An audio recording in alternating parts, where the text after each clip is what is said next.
Oh god, it's running the updates now. Please stop updating. Why is it up? Okay. Hi everybody. Welcome to the live stream. Oh my Mine goodness. just yelled at me too. All right, we're okay. All good. No updates happening in the background anymore. So like that's how technology likes to do it. Yeah, welcome to the live stream. For those of you who don't know, there's a computer connected to all of this stuff, and like right before I did the clicky poo to go live to you guys, it was like, hey, here's an update to Adobe. Right now. Right now. It'll be 4 hours. Did not go great. So, hi everybody. Welcome to the live stream. This is our November, our 25th live stream, yes. November 2024. Oh, hi, Brooke. We got a bunch of cool things to tell you about the Alliance and other wonderful games that are coming up in 2025, as well as our game this weekend and some details about that, as well as a special guest, someone who's been on the show before and will be again, hopefully, after this visit, if we don't screw up too bad. So we got a bunch of really cool stuff to head right back at you. We are super excited. We are, as you guys know, the Asheville area had quite a rough run of it with the hurricane. It's still having a rough run of it. Yep. This is, those that know. Remember to recycle. Yeah.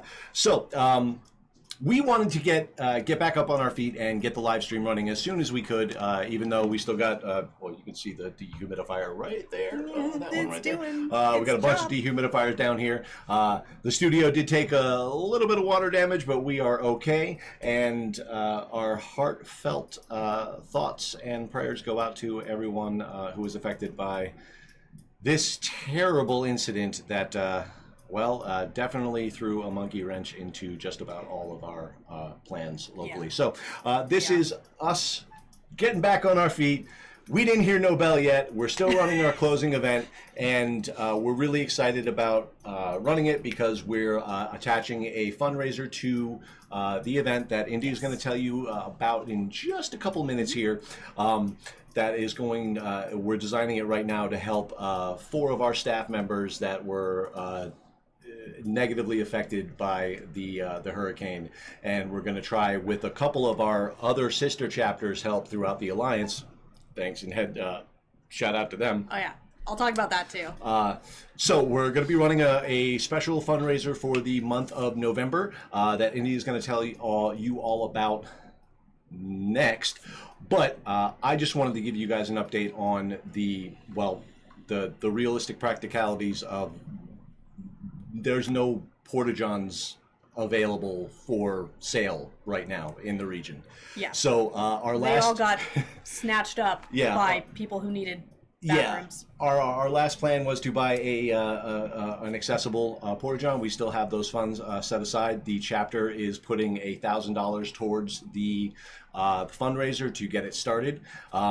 So we're going to be splitting it 4 ways from there, and the fundraiser as we start it on the you'll tell them the details from there. So, India, why don't you tell them all about this wonderful fundraiser? Yeah, so like Tab said, this is a fundraiser to support some staff members in the Asheville area that got pretty hit from the hurricane. So starting today and going through the month of November, if you donate on our PayPal, you will receive Goblin Stamps, and any donation above $50 will receive Dragon Stamps, and then from us personally, and then any donation above $250 will get the regular national Dragon Stamp allocation as well. This money is going directly to the rebuilding of lives for our staff members, as well as anything extra will also be sent directly to the chapter to continue to build up the site. Since luckily it's pretty okay, but we always need stuff for the site as well. So I will post the donation link in the comments, and it will also be shared in our Discord with the same details. So anything you donate starting right now to the end of the month ending at like midnight on November 30th. I think this is the day of 30, right? Yeah, 30th. So again, anything from $1 to whatever you feel like you can contribute. If you have the expendable income and want to help out, it will go directly to our staff members who were hit hard in the Asheville area. And I'm going to post that donation link now. Yep. The way that we're having the split go for the donations, guys, is out of every $5, $1 will go to the chapter to maintain our bills over the off season, because it still costs money to support all of this, and then the other 4 go to each of the players, and the chapter will eat whatever PayPal Fun extra fees. stuff. We'll take that hit. So that's how we're going to be running our November fundraiser. If there's anything extra and above and beyond that you would like to hand anybody that isn't electronically tracked on this weekend, person to person, Yes. let me know. We will still credit you if you don't want to get electronic entities involved in giving to your fellow human being. Yeah. If you want to donate cash, I will still be doing check-in for the closer. Just hand it directly to me. Say this is for the November fundraiser. I will still get you your dragon stamps if it's applicable, your goblin stamps, etc. If you want to hand me cash instead this weekend. Yep. So, speaking of this weekend, we are having our closing event. Yes. We kind of scrapped our original plan because we were going kind of heavy, and some of us aren't really up to that right now. So we're providing a separate experience, not separate, but different experience. Mainly designed to try and make things a little bit more manageable on the backstage side. Because we're dealing with some folks got some extra baggage, and we would just want to provide the opportunity for people to get together and enjoy this hobby with one another, but also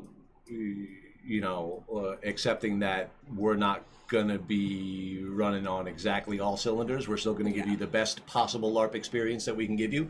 The site, as I have reported earlier, the site has fared well. As far as I know, so far, we have only lost our computer at site, but we have a hand-me-down earmarked to get retired. Someone's sending their computer up to a farm upstate. It'll be fine.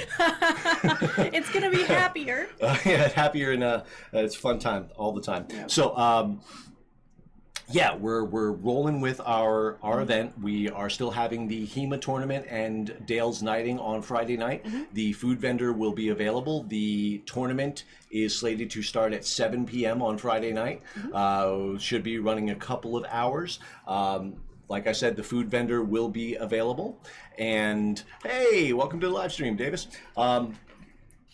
So our food vendor is going to be Backwoods Barbecue, as it was before. They, I believe, are going to be trying to add a chili dish to their repertoire this event. So expect the same basic price point, about $15 per meal. It is kind of, on the LARPgeist things up there, but they have a small business to run as well. Yep. So those are the prices that we can get from our partners over at Backwoods Barbecue. And additionally, if you have not decided if you want a PC or NPC this weekend, pre-registration's technically closed. You can still pre-register.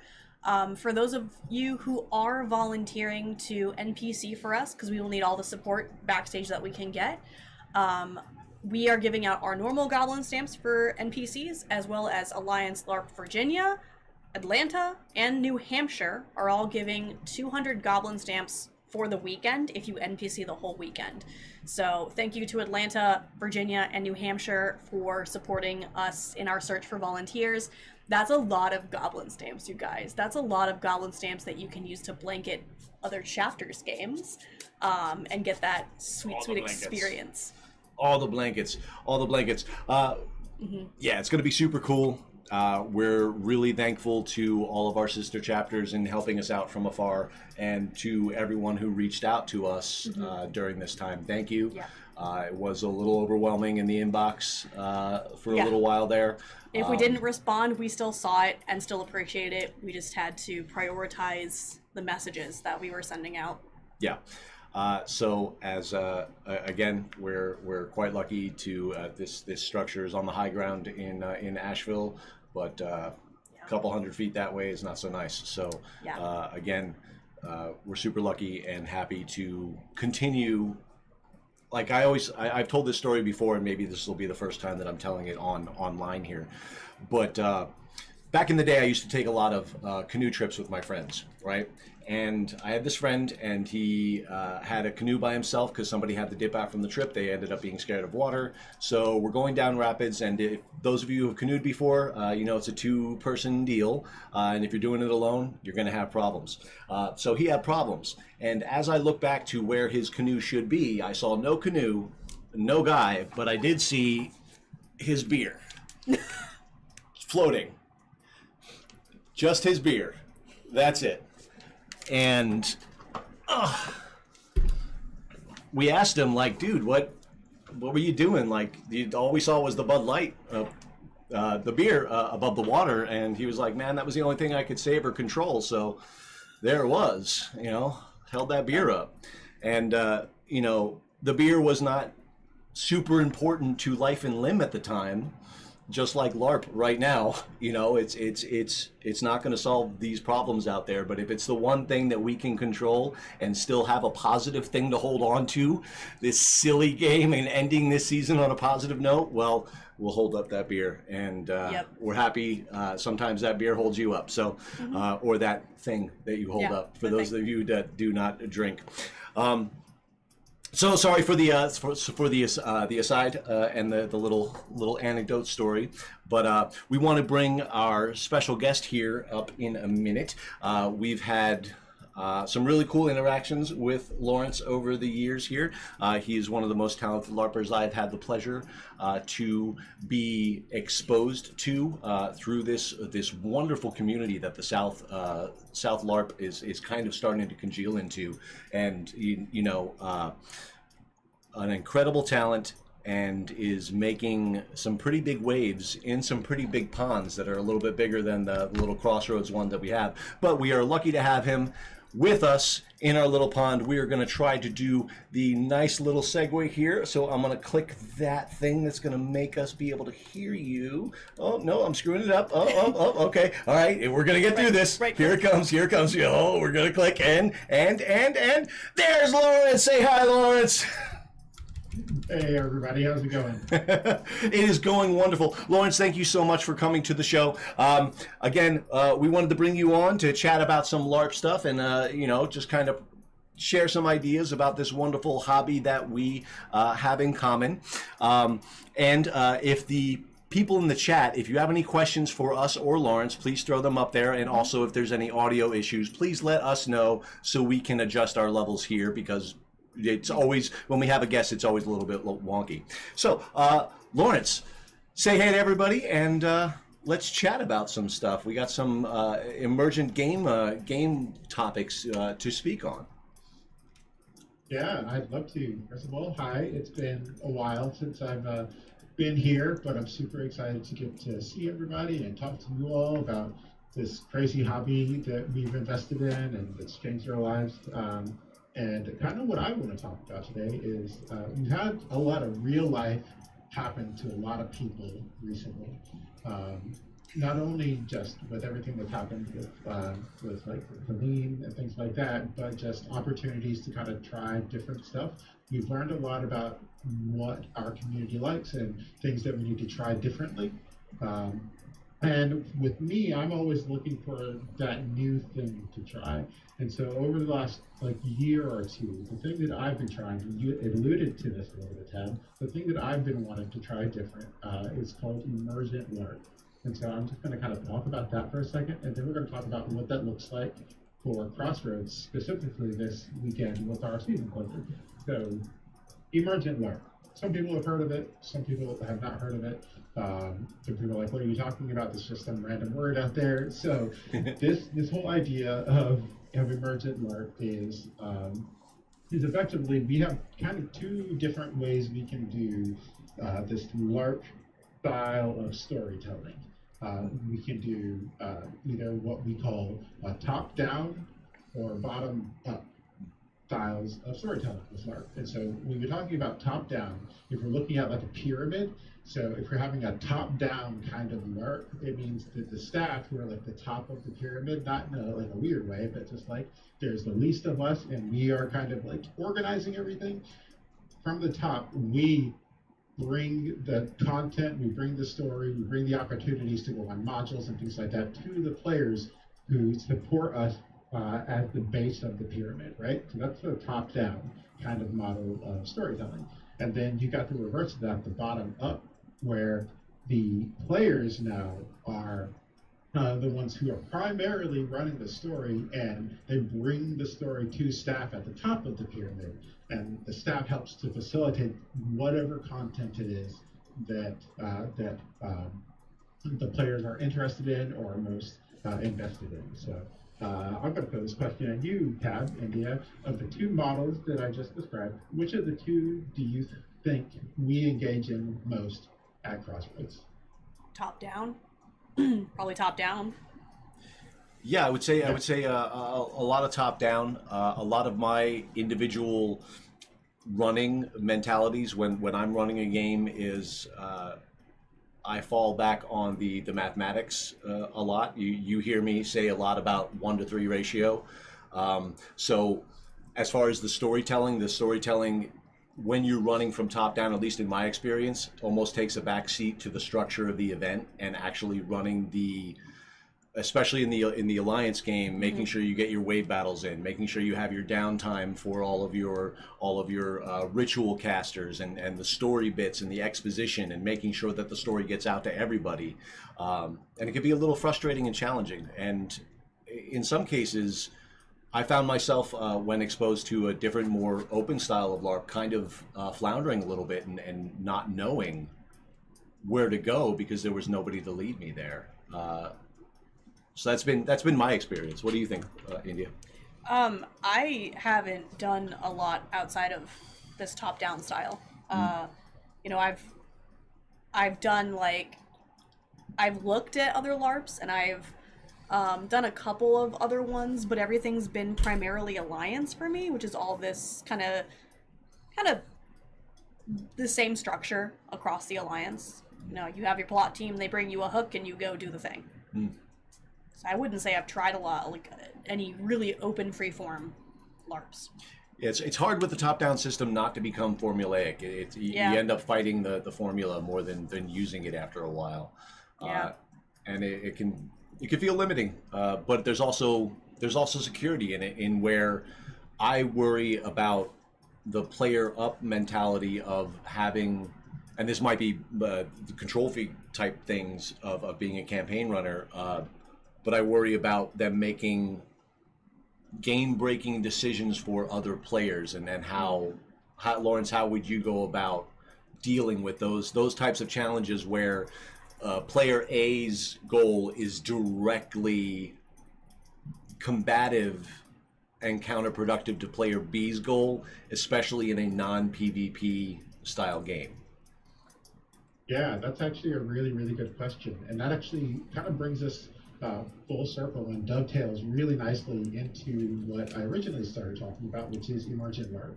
So most of the time, and I'm not going to say this for all cases, there is no LARP that is going to be strictly on one side of the spectrum or the other, but largely you're going to see that emergent LARP is a bottom-up style kind of LARP. It's really well defined by things like consent and player agency, and making sure that everybody involved, everyone who is engaged, have a good time. And sometimes that means giving up things that are short-term personal character goals that you may have in order for the long-term experience to be a little bit better. And that's kind of what we want to start looking at in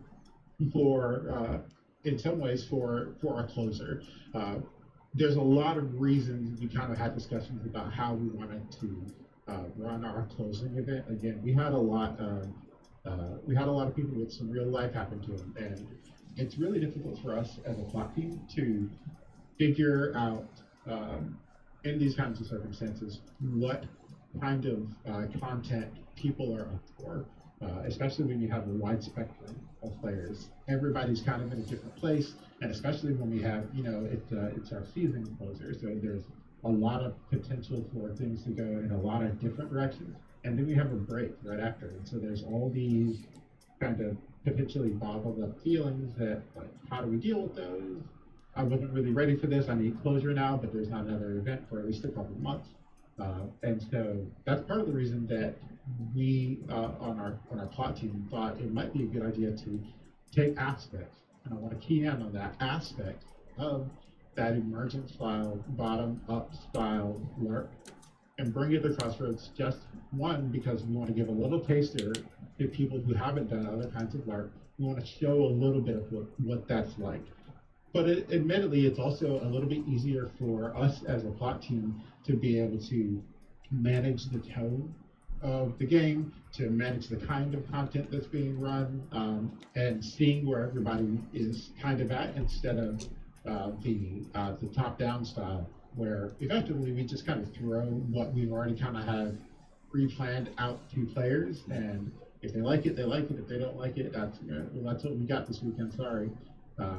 We wanted to have a little bit more of an exchange. So we're implementing aspects of emergent, like almost like consent style LARP in specific aspects and specific modules of the game. Now, you're not going to see Crossroads entirely change on its face for this one event.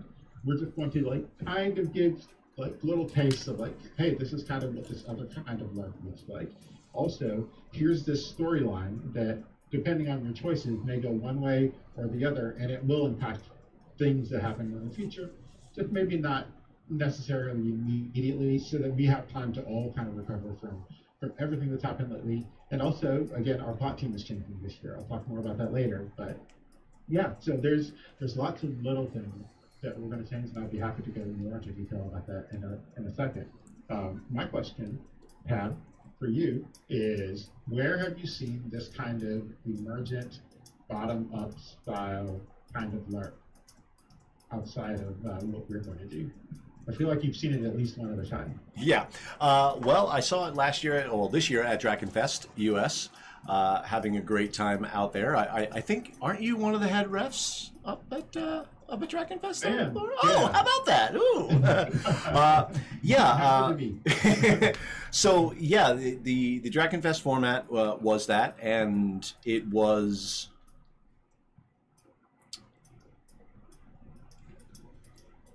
less of a. So if you look at the Crossroads game, where we run about 4 or 5 times a year, we essentially run them as episodes of a continuing story, and all of that seemed put into the Dragonfest week. But since it was bottom up, there wasn't a core. I mean, there was the Dragonfest storyline, the competition between the dragons, which is your top end, your exposition stuff that you can see. So part of that was fed in me, of wanting to know the story and the competition itself. But there was so much. I think one of the things that kind of got me in my uncomfortableness feelings was not knowing all of the other stories that were going on, and having to come to grips with that, and knowing that I'm not going to know everything, especially at an event that big. But there was kind of that twinge of what the heck is going on? Who's running this asylum? When you realize that there is, but I think that the guardrails are different, if that makes sense. In an emergence game, they're wider, but you can only, I guess, the individual players' power in the game world is significantly less, so that kind of throttles the world-breaking aspects that would make me worry in an alliance game, because the player power levels in those universes is vastly different between the two worlds. Yeah, and so one of the big aspects that I really love about Dragonfest, and that we're going to adopt for at least this one game, is that with a lot of emergent style LARP, and especially with Dragonfest, there are facilitators that are out of play the entire time, that are there to help players navigate whatever it is that they're trying to do. And sometimes that means being like an actual referee. We call them referees at Brackenfest, but for Crossroads, we're still going to be like your plot, your staff, your marshals.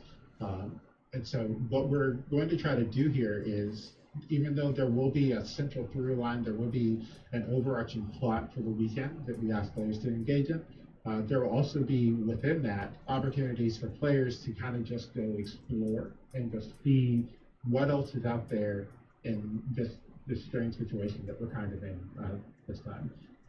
And again, further facilitate that, there will be opportunities for players to kind of know what's on the horizon and what we might have planned coming up. And if they want to engage in that, then there will be dedicated staff members that will be at the at Monster Town, at our indoor plot building. You can come around that corner and say, hey, I know this thing is happening, or we saw that this thing has some potential to happen. If we go about this way, we would like to work out a way for this thing to happen. Or can you help me understand how this applies in this situation so that we can make X, Y, and Z happen for the betterment of everybody. And that's kind of the opportunity that we want to provide, both as an experiment and as an experiment of content delivery style, but also just, again, it makes it a lot easier for someone who sees kind of what a direction, a thread that a story may potentially take, and choose not to go that route if they don't want to, either right then or later. They can choose to come back and check in on that later, or they can, in that moment, decide, yeah, this is absolutely what I'm about. How can I do more of this?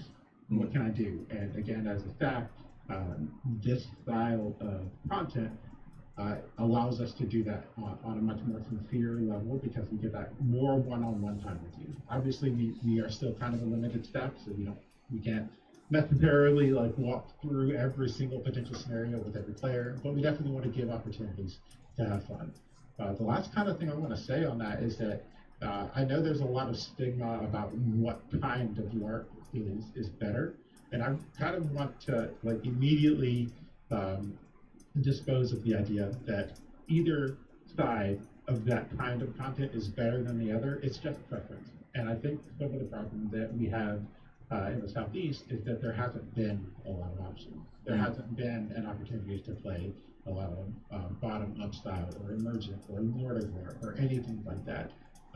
And I guess while I'm here, while I'm on staff and while I have any modicum of ability, I'd like to expose more people to different kinds of things that I've had the opportunity to explore. And then if they like that, I'm happy to always have more conversations about how you can find more of that thing. But we also, I really love campaign style LARP, buffer LARP, the top-down style. That's what I grew up in. I'm always going to come back to it at the end of the day. But there's so much opportunity for different stuff, and we just want to take this opportunity to show everybody something different.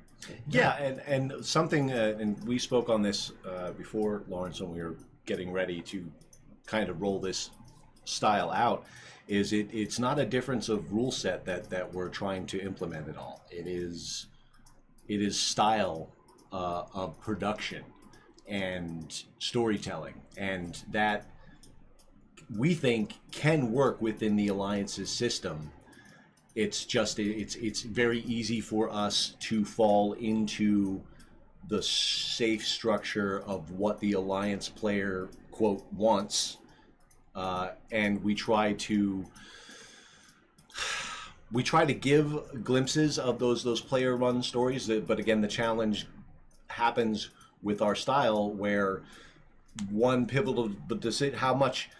So if town, 90% of the player base does this one thing, and 1% of the player base wants to screw over that one thing, mess up task A, and it's something that's extremely vulnerable to being messed up, there's a balance to trying to keep the story going and having everybody be satisfied with it. And sometimes there's a challenge, especially when it's because games within the Alliance have had the, hey, we're going to put a green light up in the door if you want to come to us with any module ideas. That's when we're available for it. The production jam up that happens when that happens, though, I think some practical limitations in the player's mind of not limiting expectations, but knowing what to expect. So as a player, you should not expect to go right over to NPC camp, say something, get something, and have it be immediately produced for you there. What I would suggest is coming up with your idea, giving it to plot hours before you want to do it, so we can fit it into our schedule and try to get it going that way. Now, if you come up with something off the cuff with a really good idea, hey, I want to do this, cool, we can try to roll with you. We always have in the past. But what I would recommend to the player side of things is try to help out your, and you could do this at any game, try to help out your production team by pulling more than just you as a player.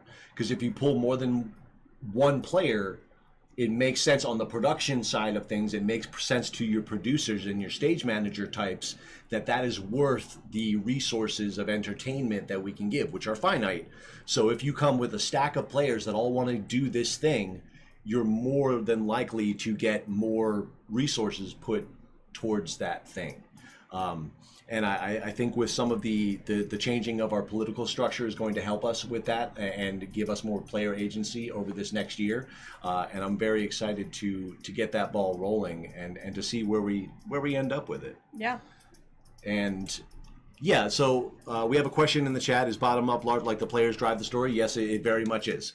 And the challenge that we're kind of facing right now is how can we keep our episodic theme and runtime, with a couple of events a year, and still be more flexible. And this is something that Lawrence is helping us out with, and I'm very much looking forward to it. And hopefully I will be able to be involved in Drakenfest at a different level this coming year and get some more knowledge of that myself. I hope. Yeah, and one thing I absolutely love about the one of the stories that about the stories that we're going to tell for our closer is that we've been pretty intentional about not just throwing people into the deep end with this new kind of style. Even though, yes, there will be opportunities for people to just approach the plot team and say, hey, this is what we want to kind of engage with, or this is what we're going to do, or this is the idea. There will also be like pretty blatantly forecasted opportunities to see something coming and potentially either prevent that from happening or start that happening sooner. Just lots of opportunities to kind of wade in to this like kind of consent-based and narrative-driven. There's an emergent LARP, the word negotiation is used a lot, and it's not just negotiation between like players and staff, but between players about what's going to happen and how can we like get the best out of everybody for the situation. I think Drakenfest does that super well, and I think pretty much any LARP can take lessons from that, just like Drakenfest is growing as well. We've all got bumps and bruises we got to take to learn, and the more of those we take and learn from, the better all of our community is going to be. And that's what I'm really excited about for both this upcoming game, for Drakenfest in 2025, and all the other opportunities to tell stories together as a community.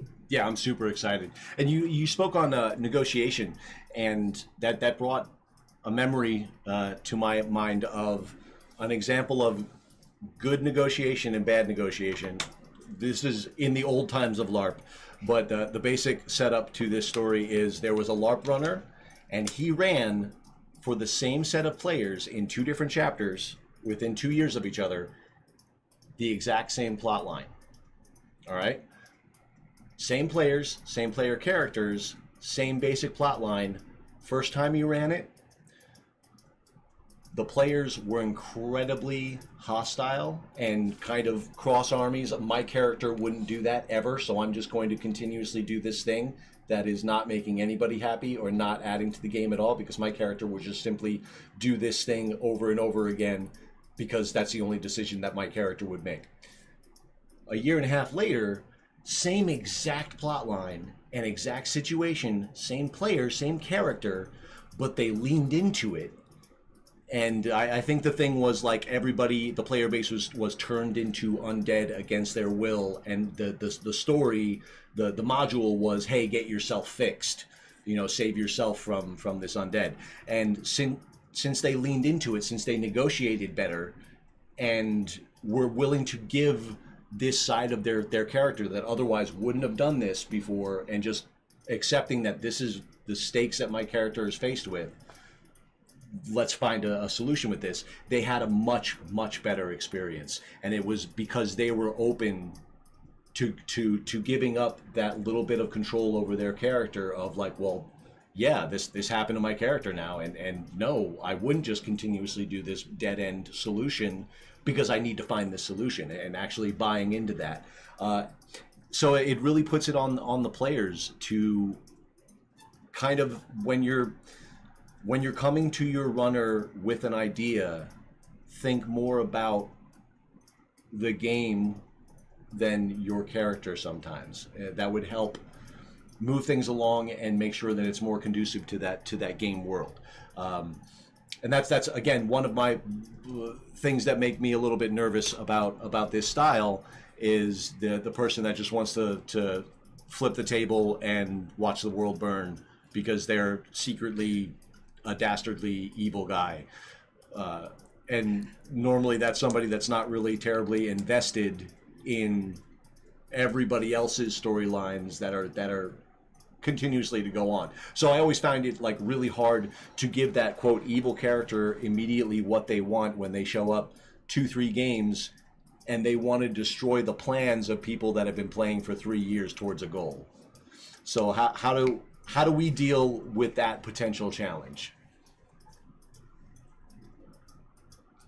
There's a lot there. Yeah, it's a tough one. I think a lot of it comes down to, yeah, I had to stop and think for a second. I think a lot of it comes down to community-driven decisions. And I know that's kind of a big, broad thing, but a lot of LARP really kind of does come down to like, what kind of community are we building? And I don't want to necessarily say again that every LARP fits into one end of the spectrum or the other. There's definitely gray area, and I would love to see there be more of that gray area instead of it being more polarized. But you've got a lot of games that are a business, and then that business has customers, and the customers are our players. And then the other end of things is that we are actually like more like a club, and that the staff are just like the facilitators of that club, that they're just the people that make sure the club has a meeting. And then the difference between the two is the level of expectation, and that expectation on a game that's more of a business providing content and entertainment has a little bit less of that freedom to not necessarily like actual less of the freedom to do so. It's a business and they can do kind of whatever they want, but they have a little bit less wiggle room in that relationship with their customer to ask them to step aside for the betterment of everyone involved, versus kind of a club style where we are all kind of investing in this thing. There are just some people with more responsibility. In that style, you have a little bit more wiggle room to say, hey, this is our end goal is way down here, and the path that we're trying to take right now, it's not really working out. We need to go this direction instead. Would you assist us in going this direction to make sure that we all get there? You can have those conversations a lot easier. And I think that's kind of what it comes down to, is because every one of those situations, between players, between staff, and between NPCs, everybody that's kind of involved, we all have to be really intentional about keeping that mindset about what can we do to push everybody forward. And that comes down to character decisions sometimes. Because I largely, and this is me showing some bias here, but I definitely believe a lot more in having building that community first, making sure that your LARP is focused on people that want to be with and around each other first, and that LARP is the thing that we do to be around each other. However, it's not the other way around, where we come together so we can LARP, but we don't really want to be around each other as much, or don't care about being around each other as much. Outside of that, when you have the LARP first kind of community, it's a lot harder to ask people to do those things. And I think that's kind of what that business aspect or business-minded kind of approach just kind of leans itself to, is like, I have paid and engaged and sunk all kinds of cost into being part of this service that you are supposed to provide. So I'm going to be here regardless of whether or not it's a good fit for me.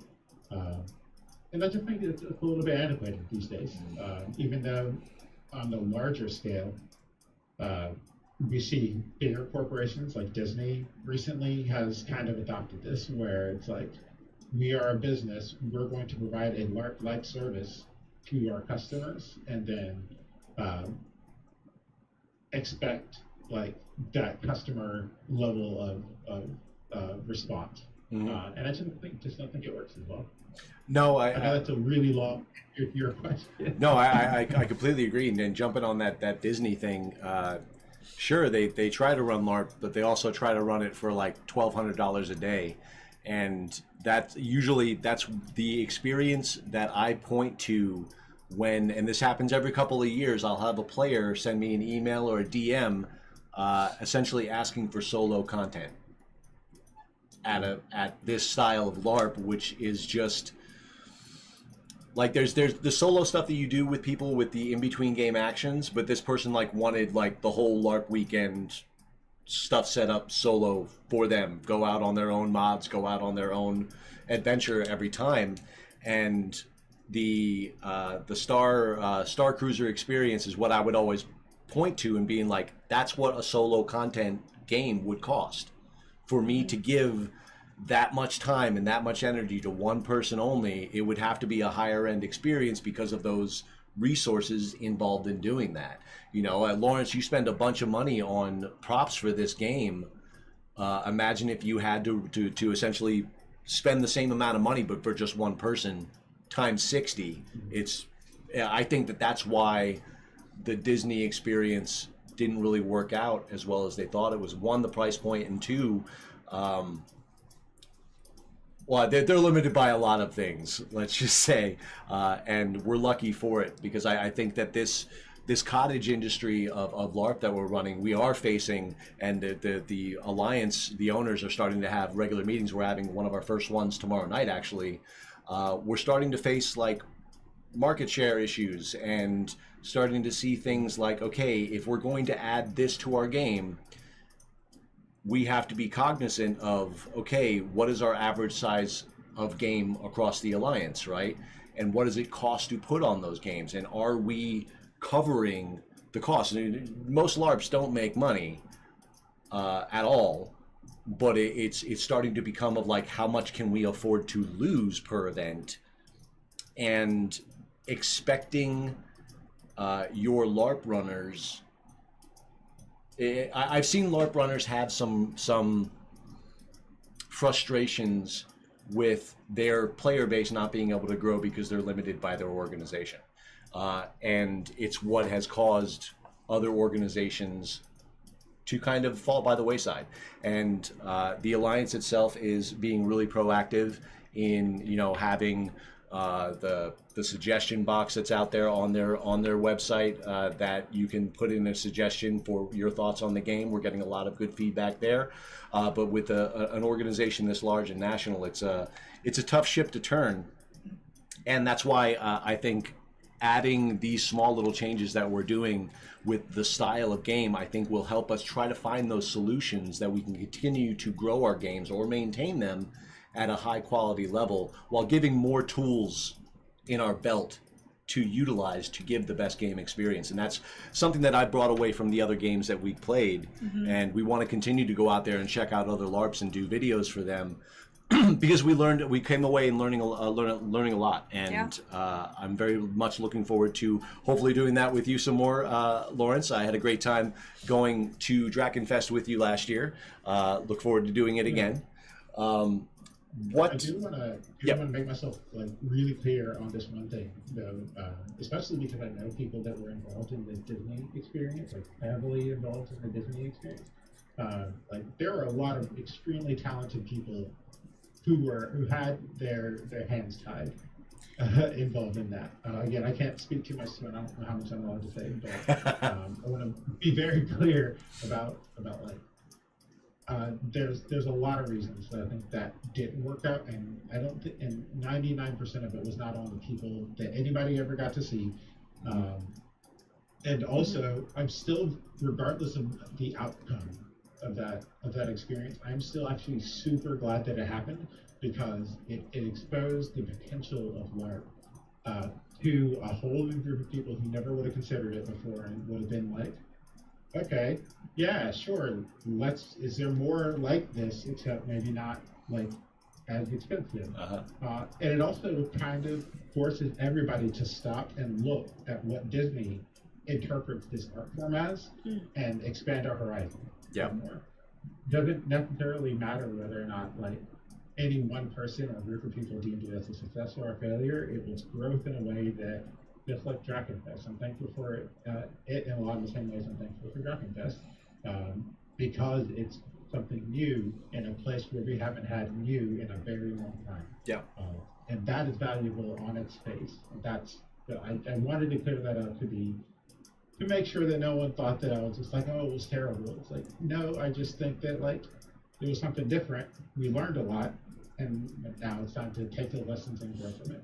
Yeah, it almost seemed like the people that exist in every single LARP that I've ever seen ever, the wouldn't it be cool if guys, weren't listened to enough in that Starship experience. It almost seemed like, okay, we have to. I think they did it opposite to where normal LARPs congeal and start to gestate, where a normal LARP is the game and the idea first, and then financial viability. How are we going to pay for this? I think maybe Disney started with the how are we going to pay for this, and then was, okay, what story elements can we afford while still making that probably pretty big profit margin on that experience. It's exciting, but it's also kind of fearful to see gigantic corporations starting to get into a LARP form that has kind of been immune to them over the years because of how freeform and so close to the pure creative nature of storytelling that it corely is. Like the fact that we've been sitting around campfires telling each other stories for thousands of years, and LARP is a closer step to that than what a corporation can currently hand us, because there's no place to like there's not a lot of places during our games, Lawrence, for us to stop and give you an ad. Like what if we stop like halfway in a wave battle? This wave battle brought to you by product. You could do that. You could do that. 2025 season, we are now sponsored. Thank you. Well, Lawrence, I really enjoy having you on and talking to you. If you want to keep on rapping about stuff, I got tons of time. We are past your allotted time. I know that you are a busy man, so if you need to dip out, you just let us know. If not, I could talk to you for hours, dude. I'm going to hang out and chat and answer any other questions that people have, but I think I'm going to turn my camera off for now. I'm camera shy. All right. All the energy I've got. All right, buddy. Lawrence, thank you so much. I'll see you in chat, and again, I'll see you this weekend, and we're going to have a blast. Absolutely. All right. Bye, buddy. If anybody has any more questions, Lawrence will be in the chat, so feel free to just typey them in there, and he'll be peeking at the chat there, so you can still ask him questions. Yeah. All right. So again, Lawrence, thank you so much. It's been a real pleasure producing the game with you this year, and what you've brought to our organization is going to leave a real mark, and I look forward to what you can get done next year. It's going to be really, really, really fun. Yeah. Speaking of next year, we have some dates to tell you about. Yes. Not ours No. yet. Our scheduling kind of got postponed by a month because we've been doing other things. Yeah. But we will be working on our schedule, and you will get our schedule in our off season. Right, and those that when I look over here, I'm looking at our calendar, and when I'm looking over here, I'm looking at our notes. showrunner. So right now on our calendar, we have Drakenfest USA in June. I believe it starts on the 25th for players, and the pre-build days and the show up early days start that Monday. On the 23rd. Monday the 23rd. So if you want to show up early, you show up on the 23rd and play all week. And if you want to help out, go ahead. I know that Drakenfest is looking for refs that want to help produce the game and learn a little bit about LARP. I put in my application. Hopefully they'll let me help out. And I'm really excited to be a part of an event that large and that potentially expansive. Then so the skeleton of it. The skeleton of it. Now we are looking at a 5-event season for Crossroads next year, and that's including 1 kids event and 4 regular events.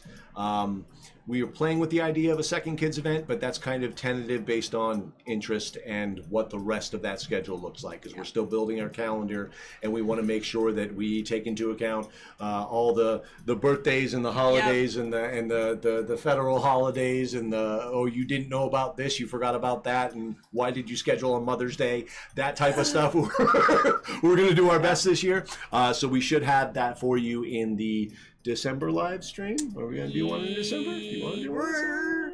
If we don't have a December live stream, you will have our dates. At the very least, we will get our dates for 2025 out there. I know that Atlanta has already posted their dates for 2025. Let's see what we have here for. January 17th is Atlanta's first game. March 7th is their second. May 2nd is their third. And October 3rd is their closer. We also have Wisconsin running this weekend with Crossroads. We have New Hampshire also running this weekend. So, hi Susie, play well. I hope the Northeastern Regional went well. Unfortunately, because of the hurricane, we could not make it. Travel. We couldn't make it to Regional. That kind of sucks. I'm a little boo-booed about that because we weren't able to shoot an episode at what was probably an amazing experience and event. I heard a lot of good things about it, and I'm sorry, guys. Stuff happens. As far as our production of videos, we are still kind of putting things back together and getting back into the swing of things. It might not December, January timeframe. December, January timeframe. We will be behind on our schedule just because being without power and internet for an extended period of time has really kicked the production way down. So we're getting back to that, but look for December, January for our next video. Yep, that is our plan, and we will be putting out, I believe we have 3 or 4 more episodes in season 3 before we start producing season 4, and that's probably going to start happening around February, March is season 4, possibly, depending on how much we can get rolling. Guys, if you want to help support the channel, you can check out our shop. We have merch. I got a new t-shirt. I got a t-shirt, and I got this. Oh, check this out. Oh, Dissonance hoodie. Oh, sorry, Dissonance hoodie. It's awesome. Oh, I'm gonna be wearing it this weekend to NPC. It's gonna be cold. Please bring warm clothes. It's gonna be cold. Yeah, we're gonna have a new outside heater. I got this cool like pellet stove thing that has an acrylic glass cylinder that the fire is in, and then it feeds the pellets inside so we can stay warm, and it's not a big rusty barrel full of propane. So we're gonna have less than that.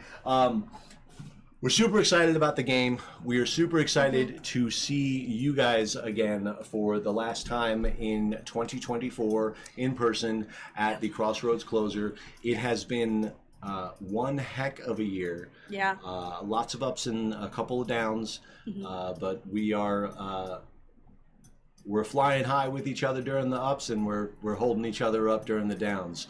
So I'm very thankful for our community. When things started getting serious, everybody started reaching out to each other and helping out where they could. Yeah. And again, And they still are. yeah, and they still are. So again, help out with the fundraiser. Throw us a couple bucks. We will get it to the people that need it, and we'll keep this ball rolling. And we'll keep that drink above the water, right? We'll keep it floating for you guys. And and you know, like, I've been looking at the pre-reg, and there's a couple of new players, and we are so excited to have new players for our closer. If you're a traveler, if this is your first time in a LARP event, we very much would love to give you the Crossroads experience. So just come into this game knowing that we're doing things a little bit differently, and have some grace with the staff members right now, because a lot of us have been through it. So if we're not as responsive to your questions, if we don't answer emails as fast, I've been bad about the email, that's on me, but also I had no internet for like 3 weeks. You know, just kind of give us this last event and we'll be still getting back to normal. So we would love to have all the we have a lot of travelers this game, which is awesome. But yeah, if we're not as responsive, there's a reason for it, and we're still going to give you what game we can. Yeah. I mean, for practical, for those of you who are coming from afar and want to kind of know, imagine trying to run a LARP game when your entire staff is moving that month. Yeah. It's kind of what we're going for right now. Everybody's lives are up in the air, and we're all doing the best we can to keep this thing rolling for you. But I think the first time players, when the thing is, like, LARP is so cool when you actually show up to it your first time. It doesn't necessarily have to be the best event. I know my first event wasn't necessarily the best LARP event, but I had a blast because it was my first time at LARP. Yeah, I had a blast too. Yeah, you guys will be great. I will also be posting this weekend hotels that are still open and have availability for our travelers. If you guys don't already have lodging, I'm going to be reaching out to the hotels and asking, hey, do you guys have room still? I'm not sure how hard Greenville was hit. Greenville lost their, they are recovering. Yep. They have, I think they still have a water boiling advisory. Yes. But all the hotels that were open are still open and are still booking.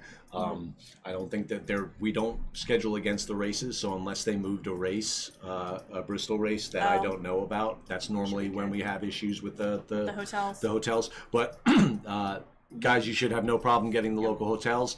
They could certainly use your patronage. It's definitely anything that brings money into the local region. You know, a lot of vendors lost some events that they were kind of hoping and planning on. And I know, at least in the Asheville region, the amount of people that work in like food service and bartenders and things like that are taking a real hit because the lack of tourists locally. So again, we're all getting through it, and we're pulling each other up where we can.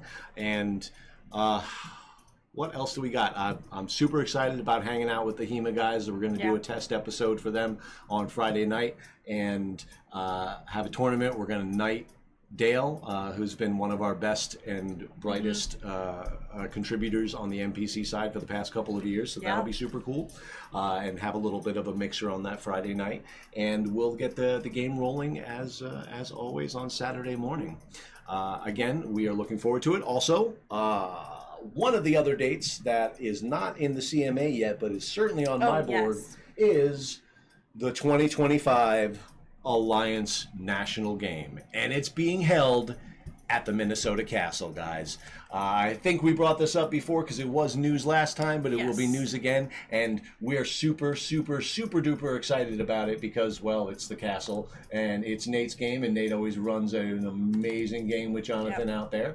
They do. Let me see if I every can year pull up consistently. something here. I mean, the Castle was an experience in and of itself.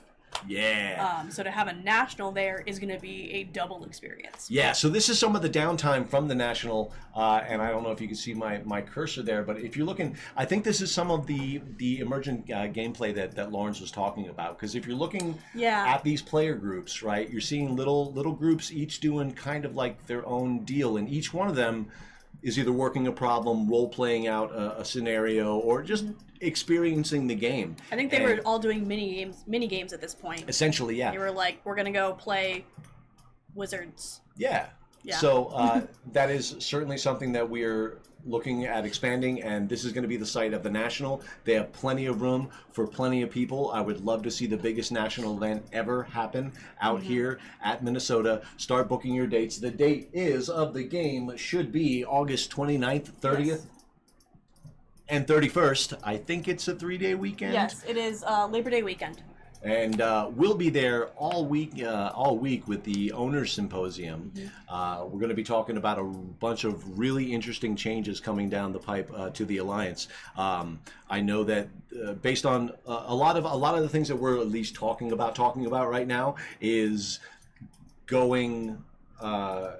Talking about some of the higher level, not necessarily game rules things to do with the Alliance, like looking at our racial system, revamping some of our nomenclatures to bring everything up to speed and hopefully streamlining it a little bit. But it's going to be some good, thoughtful discussions, and I think that a lot of the owners, and I know a lot of the owners, their minds are in the right place. They want to provide you with the best possible Alliance game that they can, the best LARP game that we can run for y'all. And it's really cool, and I'm looking forward this next year to reaching out to more other games, more other content creators. I made contact with one of you recently, and looking forward, hopefully we can have you do a little guest spot. I know your productions are a little bit higher than ours on the live stream side, but we'd love to have you. We'll be reaching out. So hopefully we'll have some more cool guests that are going to talk about LARP in all of its glory and good times that it always brings. Folks, that was our live stream. I think we've covered everything that we want to get out to you. Had some good conversations with Lawrence. Please remember to do your civic duty and vote. Yep. It's pretty important. It's part of being part of this project, right? And this wonderful experiment that we call the United States of America. So, guys, thank you so much. We will see you this weekend on Friday, closing out our season, whether it likes it or not.